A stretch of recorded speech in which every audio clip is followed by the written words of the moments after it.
Nesse vídeo você vai aprender o passo a passo para comprar imóveis nos Estados Unidos, os custos, como contratar os profissionais corretos, as legislações que entraram em vigor e afetam agora a sua compra e o mais importante, como encontrar programas de entrada baixa. Fique ligado.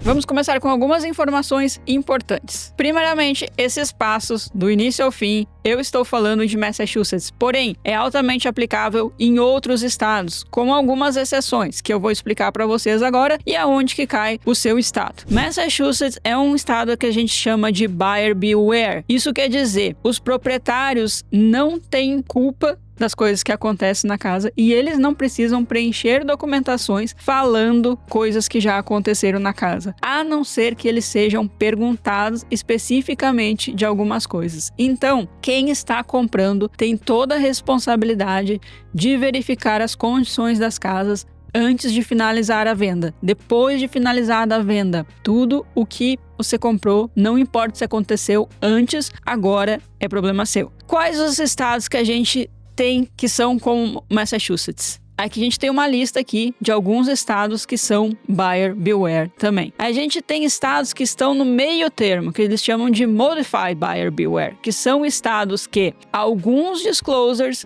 existem e devem ser preenchidos, diferente de Massachusetts, que os disclosures existem, mas não precisam ser preenchidos. Mas não são disclosures, nesse sistema Modify, não são disclosures tão abrangentes como outros estados.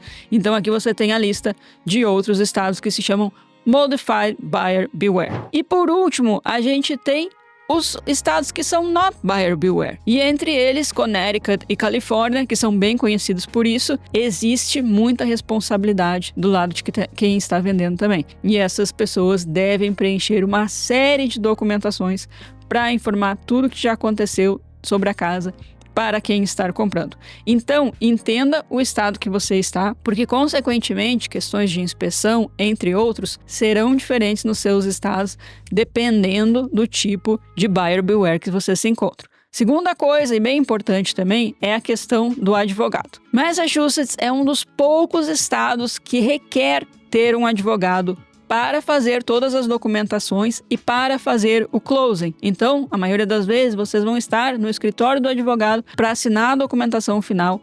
O advogado vai verificar toda a documentação do tile e o advogado vai fazer também o contrato de compra e venda, que a gente chama de PNS, Purchase and Sale Agreement. O que acontece? São pouquíssimos estados que requerem um advogado e alguns deles não tão extensos como Massachusetts. Esses aqui são os estados, hoje são apenas 10 estados que requerem advogados. Quer dizer que eu não posso usar um advogado em outro estado? Não, nada disso. Se você quiser, você sempre pode contratar um advogado para te representar. Eu era advogado no Brasil, eu prefiro a forma que funciona em Massachusetts. Eu acho mais seguro você, fazendo uma compra desse tamanho, ter um advogado do teu lado te representando. Em Massachusetts, nós temos a figura do advogado que representa o buyer, quem está comprando, e o advogado que representa o seller, aquele que está vendendo. E isso é muito importante, porque nós temos advogados diferentes defendendo ambas as partes. E eu acho que numa compra desse tamanho, eu acho que todos os estados deveriam ser dessa forma. Porém, não é. Alguns outros estados, vocês vão ver a figura do Title Company, que vai ser a companhia que vai fazer essa análise do title, que é a documentação da casa, e que vai fazer o close. Então, vocês vão ter que ir num title company para fazer a assinatura final de todos os documentos da sua casa. Então, nessa explicação que eu vou dar, tenha ideia de onde está seu estado e lembrem-se, quando eu falar, eu estou falando aqui de como acontece em Massachusetts. Inclusive, eu vou falar de uma legislação de Massachusetts que é bem específica, é estadual. Porém, entenda que no seu estado, nesses momentos vai mudar. No geral, é a mesma coisa. A gente tem um timeline que normalmente a gente compartilha com os nossos clientes e agora eu estou compartilhando eles aqui com vocês a primeira vez e nós vamos entender todo ele. A gente tem 3 fases que eu chamo, né? A fase A, B e C. Porém, a fase A, ela é uma fase um pouco mais extensa porque ela precisa de um pouco mais de homework do lado de vocês, né? Vocês precisam fazer coisas para chegarem ao seu pre-approval, para estarem prontos para comprar a sua casa. Então, o que eu sempre sugiro? A primeira coisa da fase A é escolher o seu agente. Você está sendo representado? Por quê? Muitas vezes vocês vão precisar de indicação de um lender bom, de um advogado bom, de um title company bom, e o seu agente, se for uma pessoa, e lembre-se que isso é bem importante, que seja honesto, tenha uma reputação boa e tenha conhecimento, vai te ajudar a correr esse caminho e vai te ajudar a economizar tempo e dinheiro. Vamos falar de reputação. Reputação, eu não estou falando, eu tenho vários amigos que compraram com esse corretor. Não, a reputação é no ambiente de real estate, é entre corretores. Por que eu falo isso? Nós já tivemos várias ofertas aceitas, porque os outros corretores conheciam nosso trabalho, sabiam que nós éramos sérios, sabiam que a gente fazia tudo da forma correta, e eles disseram, a gente prefere 1000 vezes lidar com vocês, que a gente sabe que vai ser uma transação fácil do início ao fim e que vai chegar ao fim, do que lidar com uma pessoa que a gente não conhece. Então, tenham isso em mente. A pessoa que vocês trabalham tem que ter uma boa reputação também. Corretor ficar brigando com outro corretor, e a gente vê isso muito, é muito feio. Todo mundo tá aqui tentando alcançar o mesmo objetivo. Meu cliente quer comprar, o cliente da outra pessoa quer vender, a gente quer alcançar o mesmo objetivo no final. Claro, eu protegendo os interesses do meu cliente, mas não batendo de frente. A gente tá aqui para conciliar coisas, e isso às vezes eu vejo que deixam os corretores em uma reputação ruim. Então tenham isso em mente. Conhecimento. Quando vocês veem uma pessoa conversar com vocês e quando vocês perguntam, vocês têm as perguntas certas, vocês vão ver quem sabe imediatamente responder as perguntas de vocês e quem não tem o conhecimento na ponta da língua. É importante vocês terem alguém com muito conhecimento. Por quê? Navegar real estate não é uma constante. Isso aqui é uma coisa que você tem que estar sempre estudando e sempre entendendo o mercado. Todo ano, eu e o meu marido, a gente para e faz uma análise do que a gente está analisando, o que vai acontecer no mercado do próximo ano. Você tem que saber se moldar. E a gente já teve em diversos mercados, e mercados diferentes funcionam de formas diferentes. Então, nós estamos aqui para guiar vocês, para entender como navegar o mercado da melhor maneira e como que vocês vão ter as melhores vantagens em cada mercado. E isso é muito importante, o conhecimento da pessoa, o conhecimento sobre tudo. Isso daqui é uma máquina que ela está sempre se modificando. Por exemplo, eu vou mostrar para vocês daqui a pouco uma legislação que mudou agora em outubro. A gente está em dezembro. Então, assim, eu sei de pessoas que ainda não... Falei esses dias com uma corretora, ela falou uma besteira. Por que eu falo uma besteira? Porque o que ela falou ia contra a nova legislação. Naquele momento, eu fiquei sabendo que ela não tinha conhecimento do que ela estava fazendo. Você faz uma coisa errada num processo técnico como esse, você coloca a compra do seu cliente em risco. Então, muito importante alguém que tenha conhecimento. Não é um amigo, não é um vizinho, não é um conhecido, não é, eu quero ajudar meu primo que ele acabou de pegar a licença. Vocês estão fazendo uma compra grande. Levem isso a sério. Vocês não entregariam $500 mil se vocês tivessem uma maleta na mão de qualquer um. Não entreguem a venda da casa de vocês ou a compra da casa de vocês na mão de qualquer um. Selecionem bem quem que vocês vão escolher. E honestidade. Eu acho muito importante ter o cliente na frente. Comprar ou vender a casa é consequência de um serviço bem feito. Vocês têm que ter uma pessoa que vocês vejam que está prezando pelas necessidades de vocês. Não porque está querendo vender uma casa, porque precisa pagar suas contas. Tenham isso em mente. Vamos para a próxima parte. Se você tiver um bom corretor, ele vai te indicar um bom lender. E o que é importante quando vocês escolhem um lender? As mesmas coisas do corretor, porém, a gente tem a questão dos produtos. Produtos são muito importantes. Ter uma diversidade de produtos que o banco possa oferecer para você. O que é uma diversidade de produtos? Assim? Eu posso comprar com o meu imposto, eu posso comprar com o meu extrato bancário, eu posso comprar com entrada baixa, eu posso comprar com entrada um pouquinho mais alta. Ter essa variedade de produtos que pode encaixar vocês. E ser honesto, porque a gente já trabalhou com pessoas que fazem financiamento que disseram pra gente, esse programa não existe, o que vocês estão procurando não existe. Mas não era verdade. Ele não tinha. Não quer dizer que não existisse. Porém, em contrapartida, já trabalhamos com pessoas que disseram, eu não tenho esse programa, mas eu vou te dar o telefone da pessoa que tem, coloca o teu cliente em contato com ele. Então, tenham em mente que honestidade é sempre importante em qualquer profissão.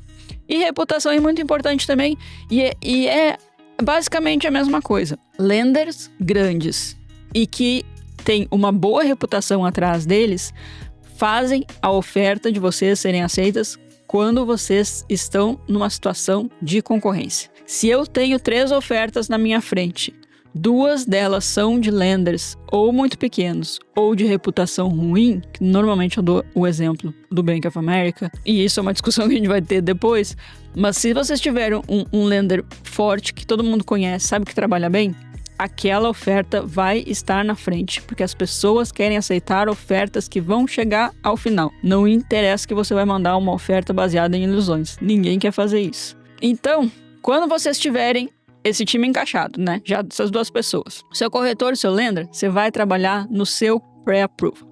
O que é um pré-approval? Aqui, diferente do Brasil, você vai para o banco primeiro e o banco vai dizer, ok, você está qualificado para esse montante por mês e desse montante por mês você pode comprar uma casa até esse valor.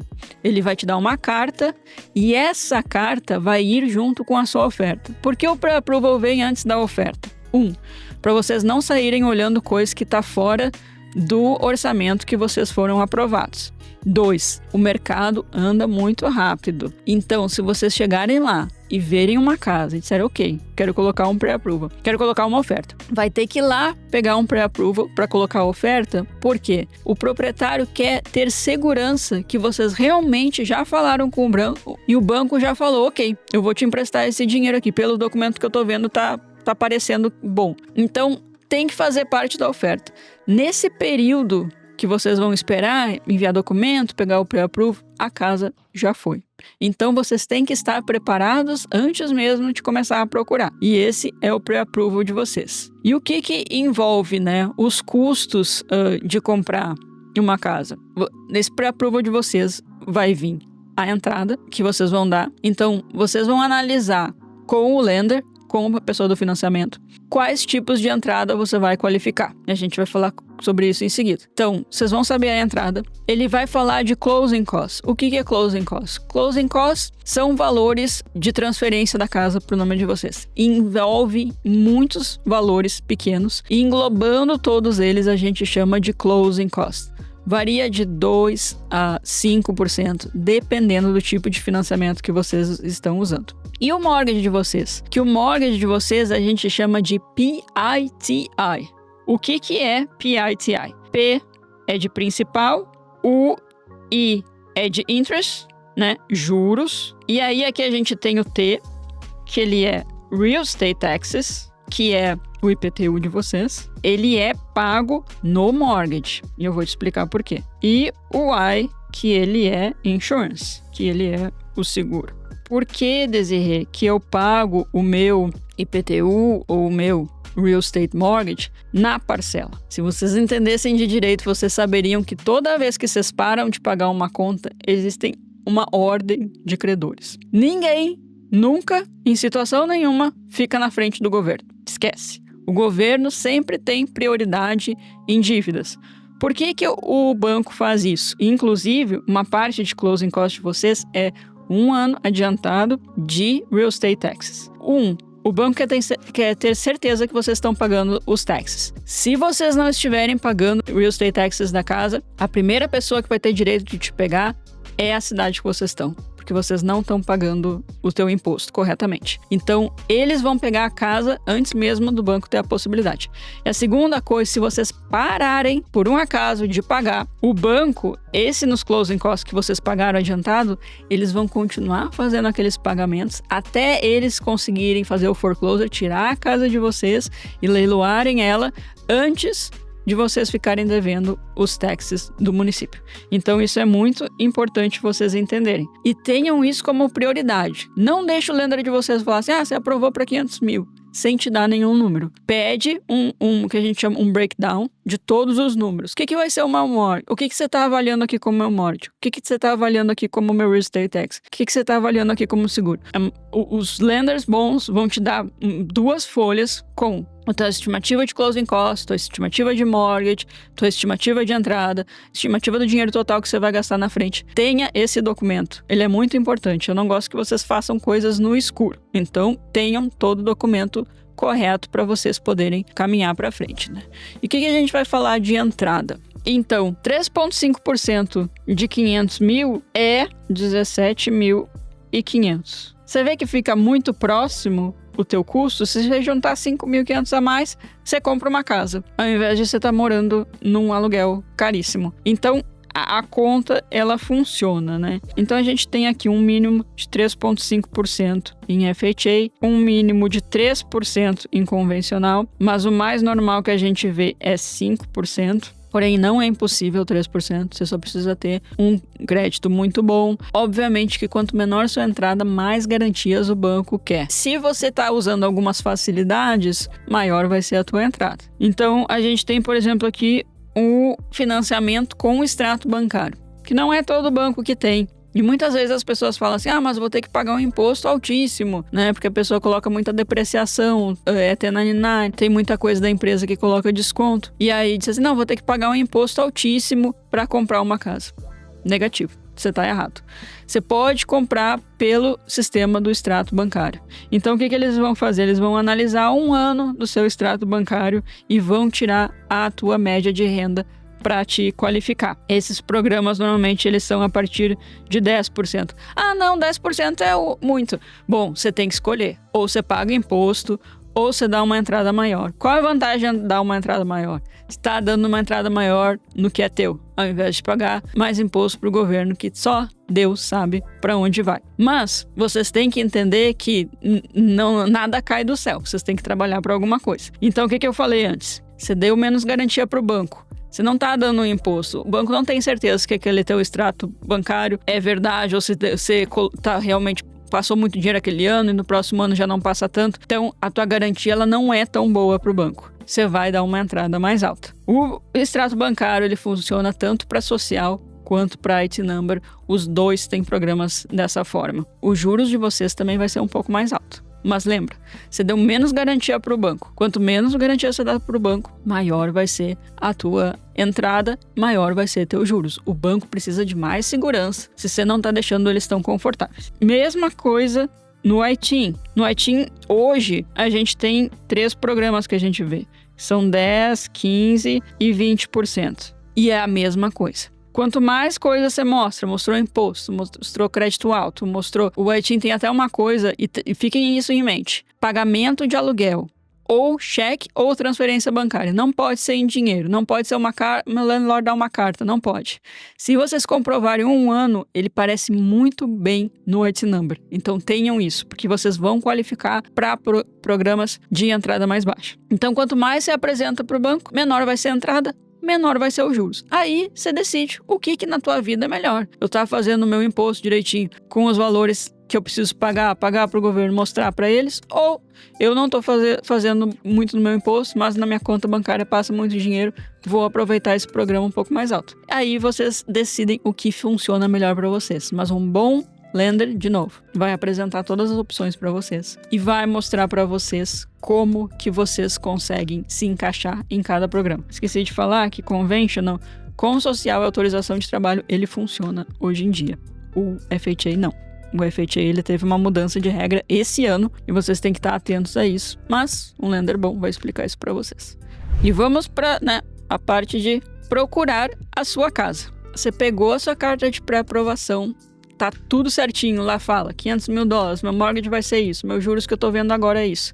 Lembrem de uma coisa, os juros de vocês só vão fechar aqueles juros na hora que vocês tiverem uma oferta aceita. Então, se vocês procurarem por 1 ano e os juros flutuar na lua e voltar, vocês estão em problema, entendeu? Então, tentem agilizar as coisas para os juros de vocês não ser tão diferente do que vocês esperavam. Com os meus clientes, a gente sempre analisa os números de todas as casas que a gente coloca a oferta antes de colocar. Para os meus clientes não terem surpresa de que vai ser a parcela, se os juros mudou. A gente sempre tem essa conversa antes da oferta. Um lender bom vai te atender sábado, domingo, a hora que for, para te passar esses números. Bom, procuramos a casa, achamos a casa e agora a gente colocou uma oferta.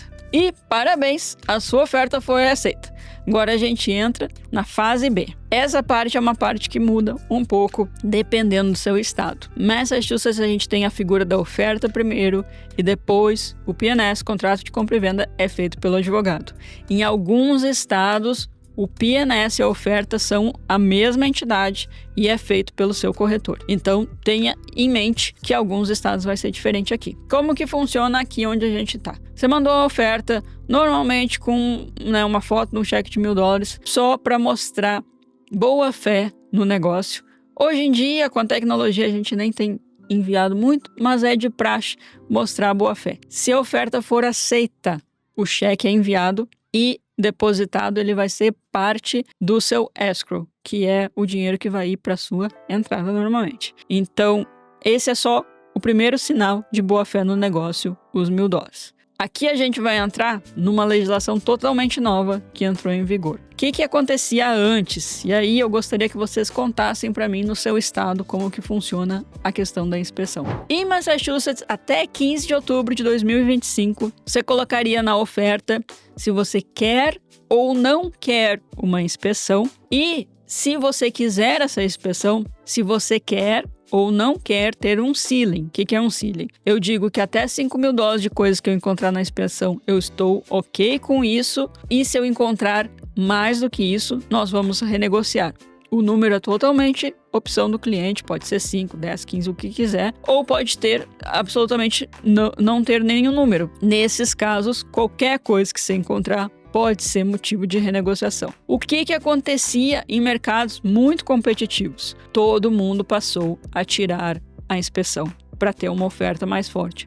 Por que torna mais forte? Porque o proprietário sabia que a renegociação não iria existir. Que de qualquer forma, aquele valor que ele está aceitando de oferta vai ser o valor que vai chegar no final. Numa tentativa, de novo, de fazer as coisas transparentes ou whatever que eles tentam, o governo do estado, juntamente com inspetores, que essa é a parte que eu achei errada, porque inspetores puxaram muito pro lado deles e esqueceram o lado realista do mercado e dos clientes, eles resolveram que isso não é mais parte da oferta. Você não tem a opção de tirar a inspeção na oferta para tornar a sua oferta mais forte. Por que isso é ruim? A maioria dos meus clientes brasileiros são da área da construção e eles tinham essa vantagem de entender a propriedade e de tirar a inspeção sem se colocar em situação de risco. Então, a gente tinha uma questão não monetária que poderia ajudar a sua oferta a ficar mais forte e a gente não tem mais essa questão. E hoje, apenas valores vão ser motivo de tornar a sua oferta forte, que para mim é ruim e para mim gera um mercado inflacionado de uma forma fictícia, porque a gente realmente, as ofertas vão começar a ganhar as mais altas, mas talvez no mercado normal, que você pudesse colocar a oferta da forma que você queria, aquela casa venderia por menos. Ninguém pensou nisso, ninguém me chamou, mas eu briguei com o inspetor, um dos inspetores que eram parte dessa legislação. Eu tive uma discussão séria com ele, mas claramente ele não entendeu o meu ponto. De qualquer forma, hoje a gente tem essa figura. Só depois de uma oferta aceita você pode ter ou não ter inspeção. Outros estados funcionam diferente. Eu não sei se em outros estados essa figura existe, eu acho que não, de não estar na sua oferta. E eu acho que a maioria dos outros estados tem a inspeção de qualquer forma. Eu sei que alguns estados já estavam nesse caminho de ser obrigatório ter uma inspeção por causa de alguns outros problemas que surgiram. Mas eu gostaria mesmo de entender o seu estado, se você pudesse colocar. Então, nesse momento, você vai escolher o seu advogado e o seu inspetor. Confie nos profissionais que você já está trabalhando. Às vezes, você vai dizer, mas meu amigo tem um advogado para indicar. Ou, eu conheço fulano. Sempre é um advogado especialista em real estate. Não é um amigo que faz direito criminal. Não funciona. Segundo, nós profissionais, a gente trabalha com advogados e inspetores todo santo dia. Então, nós sabemos quem responde rápido, quem tá em cima das coisas, quem vai funcionar melhor com o teu perfil. Sempre que eu indico, eu falo assim, eu tenho assim, assim, assim. O perfil desse é assim, o perfil desse é desse jeito. Se você gostar de ligação, esse daqui não funciona porque ele só responde e-mail. Então, a pessoa se sente confortável em escolher o que funciona melhor para ela. Tem alguém que vai te indicar com sinceridade quem é bom e quem é ruim. não quem é meu amigo. Aí vocês vão ter a inspeção. O inspetor é uma pessoa licenciada que vai olhar a casa inteira e vai te dizer, ok, isso aqui tá bom, isso aqui tá ruim. Vai vir um report desse tamanho, com tudo que vocês pensarem. Se faltar um parafusinho numa tomada, vai estar na inspeção de vocês. Com aquilo ali, vocês têm a opção de renegociar ou dizer, não, só tem coisas mínimas aqui, eu tô ok, vamos continuar com a transação. O que eu sugiro quando vocês renegociarem? Renegocia closing cost. Lembra que os custos de vocês vão ser entrada e closing costs? Tentem, sempre que renegociarem, tirar esse closing cost fora, porque isso é dinheiro que, se vocês precisarem arrumar alguma coisa, vocês vão ter em mãos, ao invés de ser dinheiro que vocês estão pagando $50 a mais no mortgage em 30 anos. Feita a inspeção, decidido, vou negociar, vou renegociar, o que aconteceu? Tudo vai para o contrato de compra e venda. O P&S, ele é um reflexo da sua oferta. E se a inspeção veio alguma coisa que vocês renegociaram, ele vai fazer parte do P&S também. Nesse momento, você vai colocar o seu segundo depósito, que normalmente a gente coloca até uns 5%. Pode ser variável, pode ser menos. Em alguns mercados, como o nosso, ter um depósito maior significa mais seriedade sobre a sua oferta, porque nós temos um mercado muito competitivo. Eu sei que em alguma, eu não sei se é North Carolina ou South Carolina, alguma das Carolinas, existe uma figura do depósito que eles não devolvem. É um non-refundable deposit, o que me assusta bastante.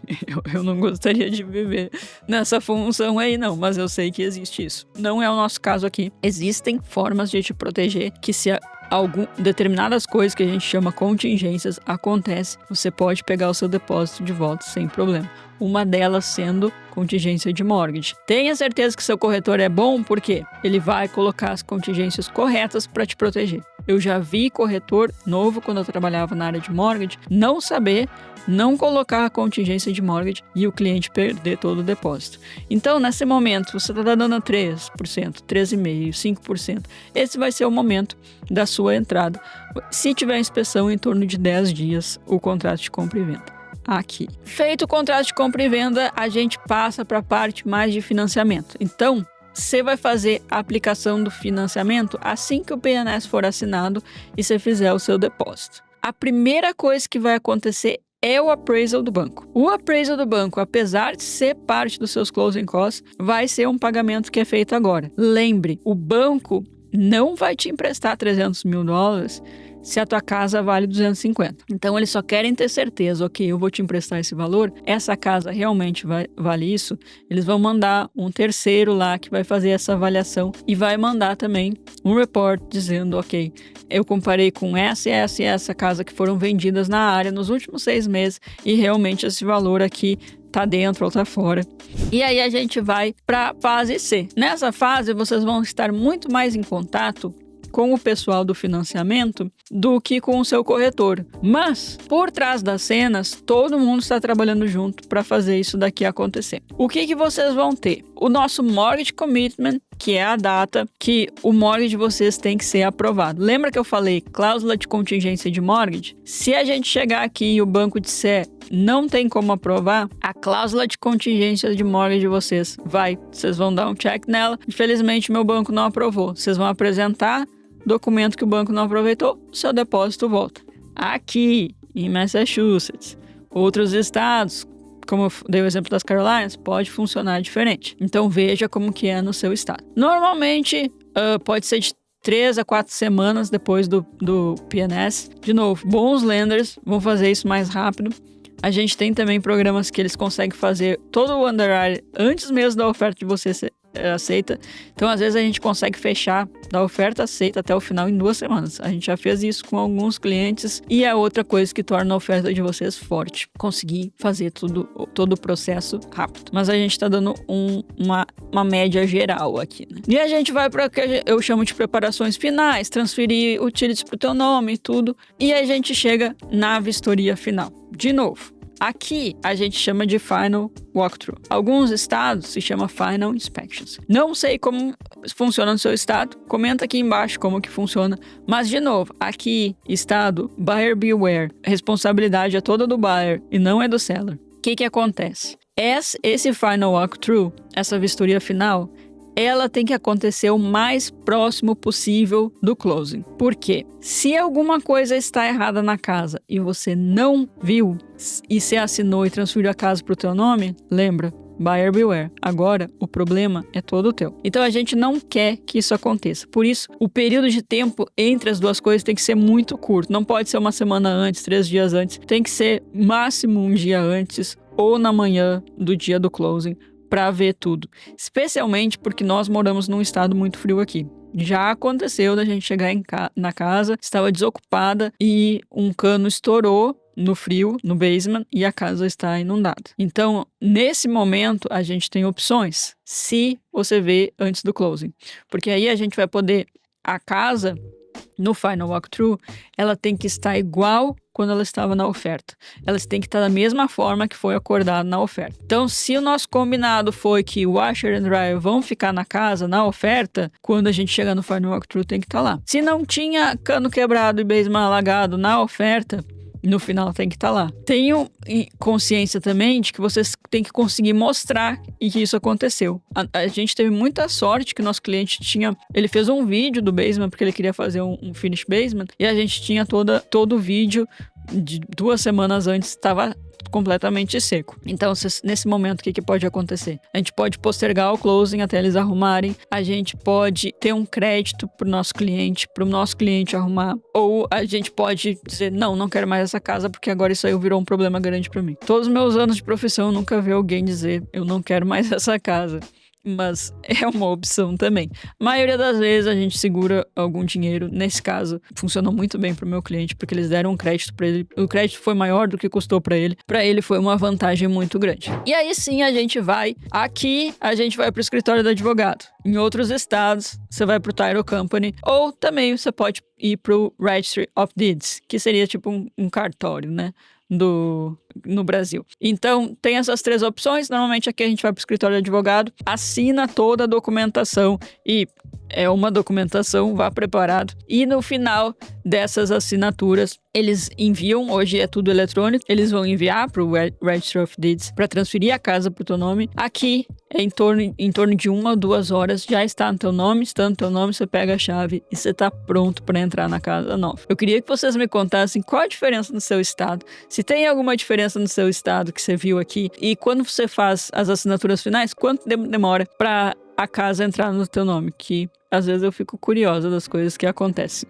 Eu espero que vocês tenham gostado desse vídeo. Meu nome é Desirê Ali, eu ajudo brasileiros a se tornarem investidores em imóveis nos Estados Unidos, e esse aqui é mais um vídeo educacional para vocês. Não se esqueça de curtir, comentar e compartilhar. E eu vejo vocês no próximo.